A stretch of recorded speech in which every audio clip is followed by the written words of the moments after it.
Assalamualaikum warahmatullahi wabarakatuh. Perkenalkan, nama saya Danika Febinia Stianingtyas dari Prodi Tadris Bahasa Indonesia kelas 3A dengan akhiran NIM 43117. Di sini saya akan memaparkan isi dari artikel saya untuk memenuhi tugas akhir mata kuliah Filsafat Pendidikan Islam. Artikel saya berjudul Transformasi Pendidikan Islam Zaman Rasulullah hingga Abad Keemasan Islam serta relevansinya bagi zaman modern. Ini membahas proses perkembangan pendidikan Islam dari masa Nabi Muhammad SAW, masa Khulafaur Rasyidin, dinasti Umayyah hingga dinasti Abbasiyah. Artikel saya ini juga menunjukkan bagaimana perjalanan panjang tersebut menjadi dasar penting bagi sistem pendidikan Islam modern. Pembahasan dilakukan dengan metode studi kepustakaan yang menelaah sumber-sumber sejarah dan literatur ilmiah. Untuk abstrak, saya mengambil 3 kata kunci, yaitu pendidikan Islam, transformasi pendidikan Islam, dan relevansi Islam.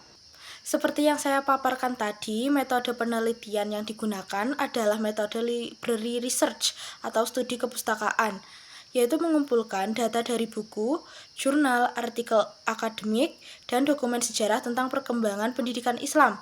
Analisis dilakukan melalui identifikasi, klasifikasi, dan interpretasi sumber primer dan sekunder untuk memberikan gambaran menyeluruh tentang perkembangan pendidikan Islam dan menemukan relevansinya bagi era kontemporer atau era sekarang.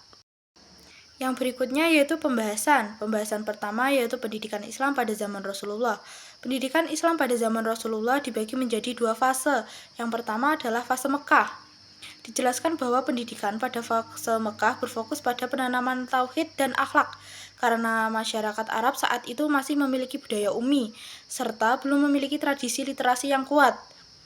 Perintah atau wahyu pertama yang turun kepada Rasulullah adalah Iqra, yang menurut penjelasan memiliki makna yang luas seperti membaca, meneliti, memahami tanda-tanda alam dan kehidupan. Pendidikan bertujuan memperkuat nilai tauhid dalam diri umat agar menjadi pribadi jujur dan bertanggung jawab. Rasulullah memulai dakwah melalui 2 tahap. Yang pertama, dakwah secara sembunyi-sembunyi, dan yang kedua, dakwah secara terang-terangan. Yang kedua ada fase Madinah.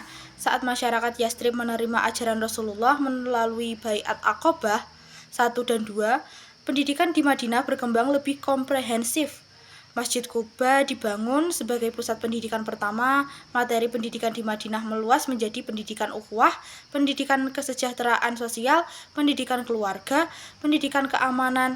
Metodenya tetap menggunakan halaqah, hafalan, dan penulisan wahyu. Pembahasan kedua yaitu pendidikan Islam pada masa Khulafaur Rasyidin. Di sini disebutkan bahwa para Khulafaur Rasyidin meneruskan metode pendidikan Rasulullah dengan tujuan membina umat. Pendidikan diarahkan pada tarbiyah, proses pertumbuhan, perbaikan, dan pendewasaan manusia. Yang pertama ada Khalifah Abu Bakar. Pada masa Abu Bakar, pendidikan tetap dilaksanakan melalui masjid dan kutab, namun sifatnya lebih luas dan intensif. Materi pendidikannya meliputi pendidikan tauhid, akhlak, ibadah, dan kesehatan. Madinah menjadi pusat kegiatan pendidikan, dan sahabat senior menjadi pendidik. Yang kedua, Khalifah Umar bin Khattab. Pendidikan semakin teratur. Umar mengirim para guru ke wilayah Islam yang baru, membangun ruang-ruang belajar khusus untuk anak di masjid, memberi gaji guru melalui Baitul Mal, mengembangkan kutab sebagai lembaga dasar pendidikan Islam. Dan oleh karena itu, Umar bin Khattab disebut sebagai bapak pendidikan taman kanak-kanak. Yang ketiga, Utsman bin Affan. Pada masa ini, kebutuhan memahami Al-Quran semakin besar, sehingga beliau membentuk panitia penyusunan mushaf standar. Mushaf kemudian disalin menjadi beberapa eksemplar dan dikirim ke berbagai wilayah. Pendidikan hadis juga bertambah berkembang. Yang keempat, Ali bin Abi Thalib. Meski masa pemerintahannya penuh konflik, yaitu Perang Jamal, Siffin, dan Nahrawan, pendidikan tetap berjalan. Di sini ditekankan kontribusi besar Ali dalam perkembangan ilmu nahwu melalui dorongan kepada Abu Aswad ad-Duwali untuk menyusun kaidah besar bahasa Arab. Pembahasan ketiga yaitu pendidikan Islam pada masa dinasti Umayyah. Di sini dijelaskan bahwa pendidikan berkembang signifikan dalam ilmu-ilmu keislaman, sastra, filsafat, serta tata bahasa. Karakter pendidikan dinasti Umayyah meliputi dominasi budaya Arab dan ilmu nakli, penekanan pada bahasa Arab, tafsir, hadis, fikih, dan sastra. Administrasi pemerintahan diarabisasi pada masa Abdul Malik bin Marwan. Pengajaran bahasa asing meningkat untuk menghadapi interaksi internasional. Masjid menjadi pusat penting kegiatan ilmiah. Lembaga pendidikan yang berkembang pada dinasti Umayyah yaitu kutab, masjid, dan majelis sastra. Dan juga disebutkan tokoh-tokoh penting seperti Ibnu Abbas, Mujahid, Ibnu Syihab Az-Zuhri, Ibrahim An-Nakhai, Abu Aswad, Ad-Du'ali, dan para penyair besar. Pembahasan keempat yaitu pendidikan Islam pada masa dinasti Abbasiyah. Pada periode ini dianggap sebagai puncak perkembangan ilmu pengetahuan Islam atau masa keemasan Islam. Di sini dijelaskan beberapa capaian penting dalam dinasti Abbasiyah, yaitu pendirian madrasah sebagai lembaga pendidikan formal, berdirinya Baitul Hikmah sebagai pusat studi, penelitian, dan penerjemahan terbesar. Pendidikan dapat diakses semua lapisan masyarakat, dan rumah sakit berfungsi sebagai tempat pendidikan kedokteran. Pada dinasti Abbasiyah, kurikulum menggabungkan ilmu agama, nakli, dan ilmu rasional atau akli, termasuk kedokteran, matematika, astronomi, kimia, filsafat, geografi, tafsir, hadis, dan ilmu kalam.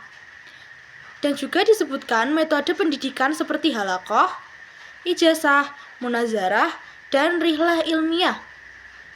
Tokoh-tokoh besar pada masa dinasti Abbasiyah yang disebut yaitu Al-Kindi, Al-Razi, Al-Farabi, Ibnu Sina, Al-Khawarizmi yang memberikan kontribusi besar dalam kedokteran, matematika, filsafat, dan sains. Dan pembahasan yang terakhir yaitu relevansi pendidikan Islam untuk zaman modern. Di sini dijelaskan bahwa modernisasi pendidikan Islam harus tetap berlandaskan nilai-nilai Islam. Relevansi pendidikan masa klasik bagi masa kini antara lain tauhid sebagai dasar moral dan etika masyarakat modern. Akhlak untuk membentuk karakter generasi muda.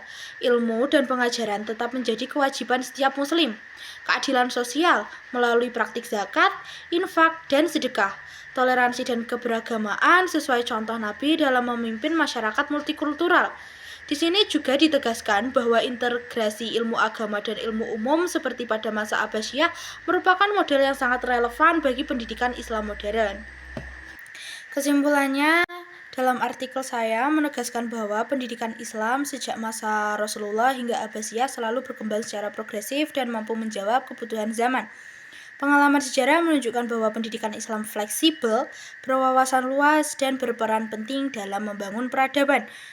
Integrasi antara ilmu agama dan ilmu rasional pada masa klasik menjadi salah satu landasan dalam pengembangan pendidikan Islam di era globalisasi.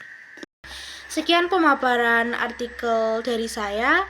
Jika ada kurang lebihnya dan ada kesalahan, saya mohon maaf. Terima kasih. Wassalamualaikum warahmatullahi wabarakatuh.